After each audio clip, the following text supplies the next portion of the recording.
Before it was ever measured by steps, calories, or heart rate, walking was simply a way of being.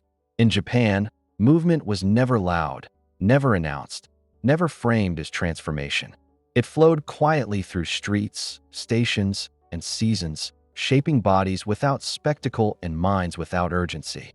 While much of the modern world learned to move in gyms and programs, Japan learned to move in life itself.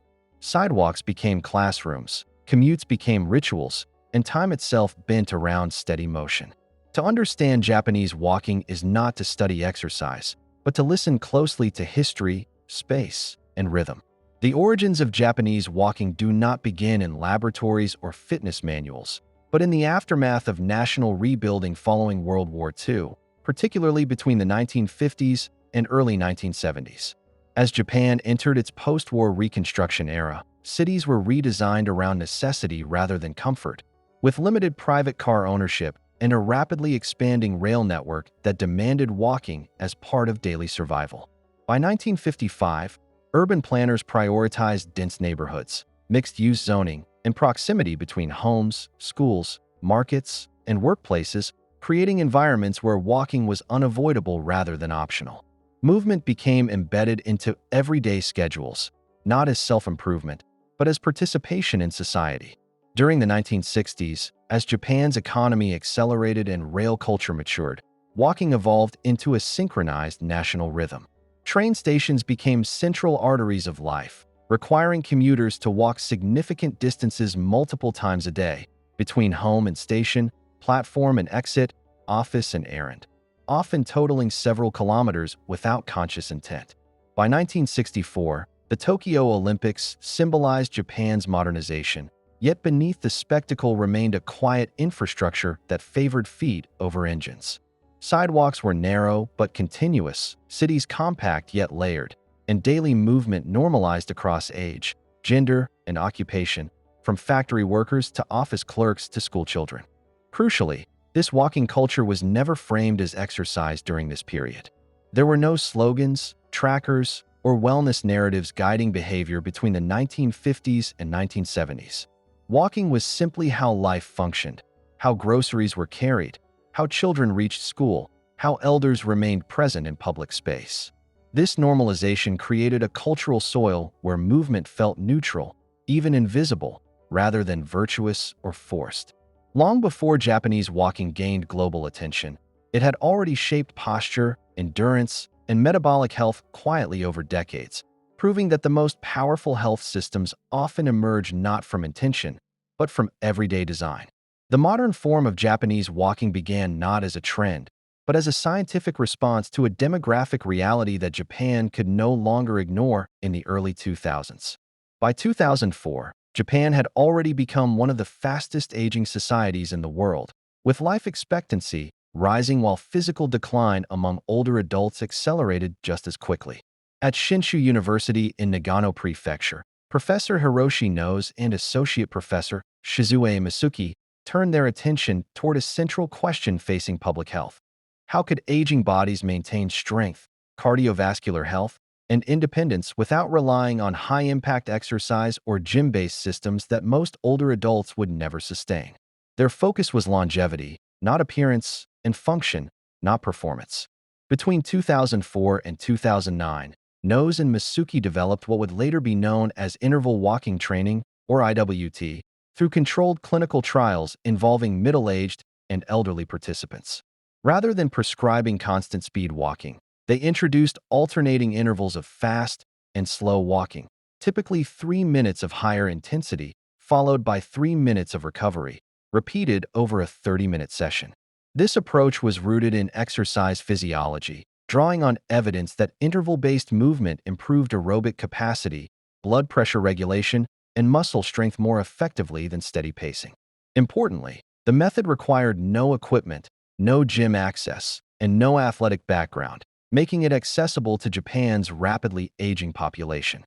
What distinguished their research was its intention. The Shinshu University studies were not designed to create a fitness trend, but to prevent frailty, reduce healthcare burden, and extend healthy lifespan. Published in peer-reviewed journals during the late 2000s, their findings showed measurable improvements in VO2 max, insulin sensitivity, and leg strength, even among participants in their 60s and 70s. This scientific foundation established Japanese walking as evidence-based movement rather than cultural myth.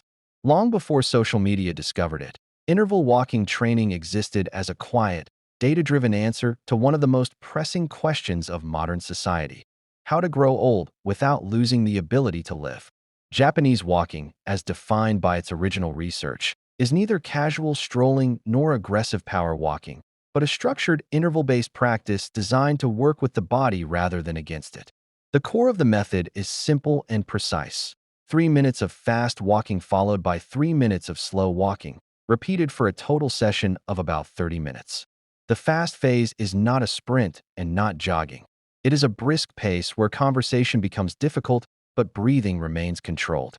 The slow phase is intentional recovery, allowing the heart rate to fall without stopping movement, maintaining circulation and joint mobility. Practiced 4 to 5 times per week, this rhythm creates consistent cardiovascular stimulus without exhaustion, making it sustainable across decades, not just weeks. Posture, breathing, and rhythm are central to why the method works. Walkers are encouraged to stand tall, keep the spine aligned, swing the arms naturally, and land softly through the foot, reducing joint stress. Breathing follows the rhythm of movement rather than force, preventing the oxygen debt common in high-intensity workouts. Unlike many Western fitness trends that push through discomfort, Japanese walking emphasizes awareness of effort without collapse.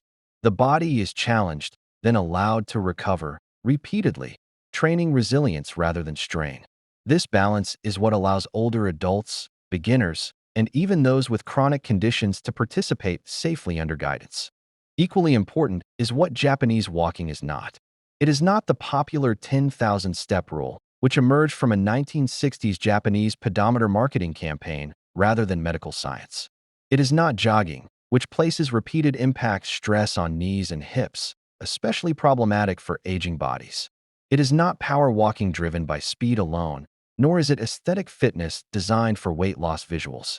Japanese walking is a physiological method grounded in interval science, accessibility, and long-term adherence.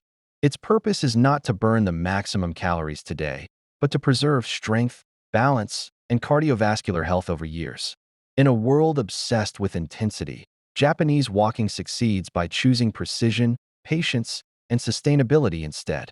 When the results of interval walking training first began to surface between 2007 and 2010, even the researchers were struck by how broad the benefits appeared to be, because the method had never aimed for athletic performance or dramatic transformation. Studies published by Shinshu University during this period showed consistent reductions in systolic and diastolic blood pressure, particularly among adults over the age of 60, with some participants experiencing measurable improvement within just 5 months of regular practice. Insulin sensitivity also improved, a finding that carried enormous weight in a country already grappling with rising rates of type 2 diabetes among aging populations. Unlike high-intensity exercise programs that often exclude older adults, Japanese walking demonstrated that moderate, structured movement could influence metabolic health without overwhelming the body. What surprised the global medical community was not just the scale of improvement, but how quietly it arrived, without strain, injury, or dropout. As the research expanded, attention turned toward muscle strength, balance, and mobility, areas critical to independence later in life. Between 2008 and 2010, follow-up studies showed significant gains in leg strength, particularly in the quadriceps and hip stabilizers, muscles essential for walking, climbing stairs, and preventing falls. Cardiovascular endurance improved as well, with participants showing increased oxygen uptake comparable to light jogging, but achieved through walking alone. These gains were especially pronounced in women, whose mobility typically declines faster after menopause due to hormonal shifts. The alternating fast and slow rhythm stimulated muscle fibers without exhausting joints, allowing older women to build resilience while preserving safety. Japanese walking quietly challenged the assumption that intensity was required for meaningful physical adaptation. Perhaps the most unexpected findings emerged in the realm of hormonal regulation and stress response. Research conducted during 2009 and 2010 revealed reductions in cortisol levels and improved autonomic balance, meaning the nervous system spent less time locked in fight or flight mode. This had cascading effects on sleep quality, emotional regulation, and immune function, particularly for older adults living alone. Longevity, the original motivation behind the research, suddenly appeared within reach through prevention rather than intervention. Japanese walking did not promise youth, speed, or aesthetic perfection. It offered durability. In a world obsessed with burning calories, it revealed something far more valuable, a way to extend health quietly, steadily, and for as long as the body is willing to move. Japanese society, with its deep cultural roots in moderation, was uniquely poised to absorb the practice of interval walking training without hesitation or resistance.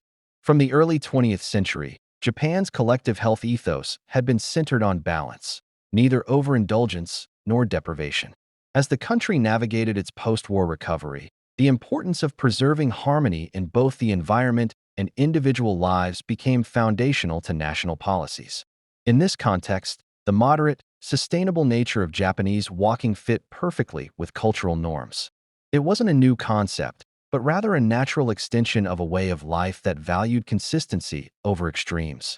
This quiet, efficient method of movement was immediately familiar to a society already accustomed to walking for transportation, community, and personal health. What made this method particularly suited to Japan was its alignment with the non-competitive fitness culture that had been shaping public health initiatives since the 1950s. Unlike the high-intensity, outcome-driven fitness culture that had been adopted in Western countries, Japan focused on preventive care and holistic well-being. Programs such as radio calisthenics, which had been a daily ritual for decades, emphasized collective participation without the pressure to perform. Similarly, Japanese walking was not about competition or quantifiable achievement, but about steady improvement and maintaining health over time. It was an inclusive, non-threatening practice, which made it particularly appealing to older adults, people with limited mobility, and those who had never engaged in formal exercise programs. Additionally, Japan's public health mindset played a crucial role in the seamless integration of this method. Health education, available from school through to old age, emphasized physical activity as an essential aspect of daily life rather than a special event. By the mid-2000s, health organizations had already embraced walking as a simple and effective tool for disease prevention. Local governments in cities like Tokyo and Osaka integrated interval walking into community health programs, making it accessible in public spaces and actively encouraging citizens to participate.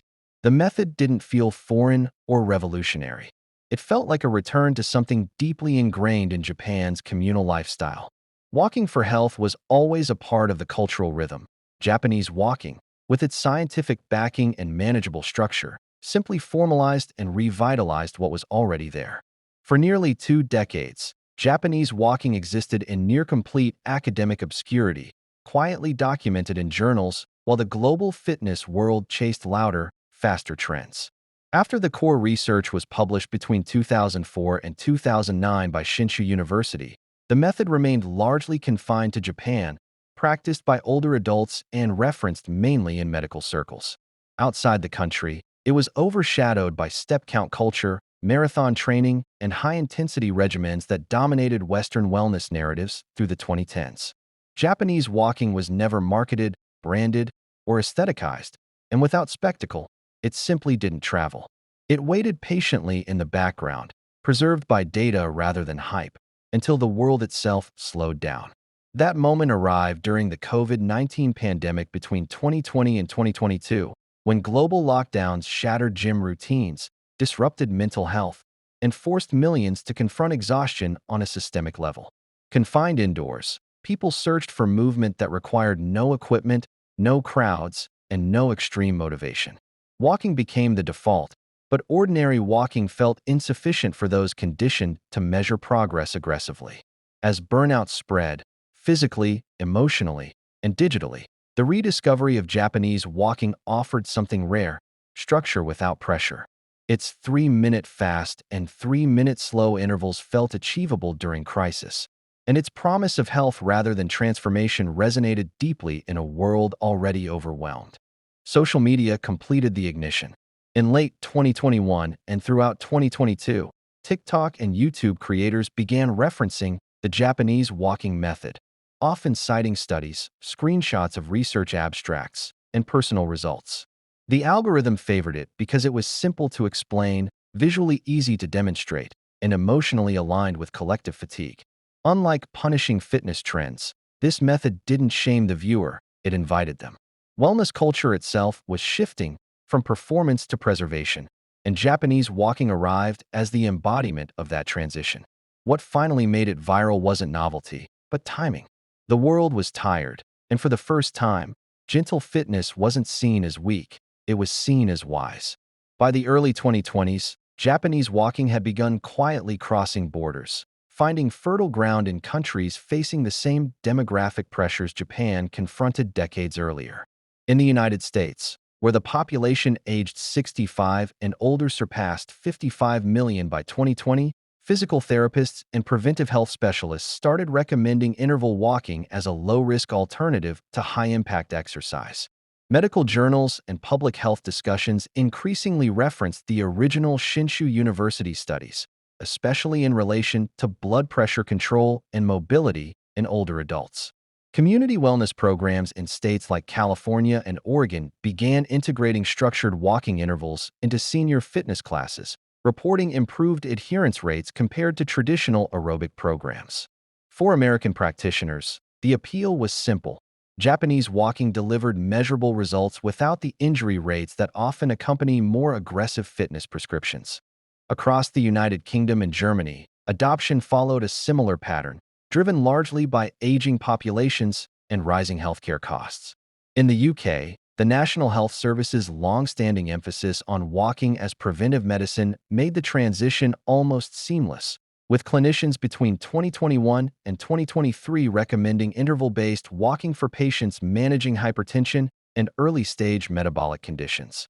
Germany, with its strong rehabilitation and physiotherapy culture, saw researchers and practitioners frame Japanese walking as a controlled endurance stimulus, particularly suitable for post-rehabilitation patients. Early reports from local health programs noted gains in cardiovascular endurance and leg strength without increases in joint strain. In both countries, Japanese walking was not treated as a trend, but as an evidence-backed extension of existing public health philosophies. In South Korea, Australia, and the Nordic countries, interest accelerated for cultural as well as clinical reasons. South Korea's rapidly aging society and strong digital wellness culture amplified awareness through social platforms, while physicians highlighted its alignment with longevity-focused healthcare. Australia's emphasis on outdoor activity and preventive health made interval walking a natural fit, particularly among women over 50. In Nordic countries, where public health systems prioritize sustainability and long-term well-being, Japanese walking gained attention as a practical response to sedentary lifestyles and winter inactivity. Across these regions, the pattern is consistent. Aging societies are not searching for harder exercise, but smarter movement. Japanese walking offers exactly that, a method designed not to conquer the body, but to carry it forward steadily and safely into later life. As Japanese walking gained global recognition, it became increasingly clear that its significance extended far beyond physical exercise. At its core, the method reflects a cultural philosophy that values longevity over performance, consistency over intensity, and balance over excess. While much of the modern fitness world, particularly in Western societies, has been driven by metrics, aesthetics, and competitive achievement since the fitness boom of the 1980s and 1990s, Japanese walking emerged from a different lineage. It was designed to support the body across decades, not to extract peak performance in short bursts. This approach aligns with Japan's broader cultural relationship with aging, where maintaining function, dignity, and independence is prioritized over physical dominance or visual transformation. The method's emphasis on quiet consistency offers a direct contrast to extreme fitness cycles that have repeatedly risen and collapsed worldwide. High-intensity regimens, aggressive weight loss programs, and trend-driven workouts often generate rapid enthusiasm followed by burnout, injury, or abandonment. Japanese walking resists this pattern by remaining deliberately modest in its demands. Practiced regularly, it integrates into daily life without disruption, allowing the body to adapt gradually and sustainably. This philosophy mirrors long-standing Japanese principles found in practices like Kaizen, where incremental improvement accumulates into profound long-term change. Movement, in this context, becomes a form of stewardship, an act of caring for the future self rather than performing for immediate results. Looking ahead, Japanese walking may represent a blueprint for the future of global health. As populations age and healthcare systems confront the growing burden of chronic disease, scalable and low-risk interventions will become essential. Japanese walking offers a model that is accessible across age groups, economic conditions, and physical abilities, making it uniquely suited to global adoption. More importantly, it reframes movement as an expression of identity and intention rather than obligation. In a world increasingly defined by speed and pressure, Japanese walking suggests a different path forward, one where health is preserved through rhythm, awareness, and respect for the body's natural pace, redefining what it means to move well across a lifetime. As we close this journey, we are reminded that some of the most powerful ideas in health do not arrive with noise or spectacle, but with quiet consistency and deep cultural wisdom. Japanese walking is not a shortcut, a trend, or a challenge to conquer. It is a reflection of how a society thinks about time, aging, and care for the body across a lifetime. In understanding where it came from and why it works, we are invited to reconsider our own relationship with movement, patience, and sustainability in a world that often demands more, faster, and harder. This is the heart of AsiaEyeWithin, exploring the deeper systems, traditions, and philosophies that shape how people live, age, and endure. If this story expanded your perspective or gave you something meaningful to reflect on, please remember to like the video, subscribe to the channel, and share it with someone who values thoughtful, long-form storytelling. Your support allows us to continue uncovering the quiet truths shaping Asia and its influence on the world. Until next time, stay curious, move with intention, and keep looking within.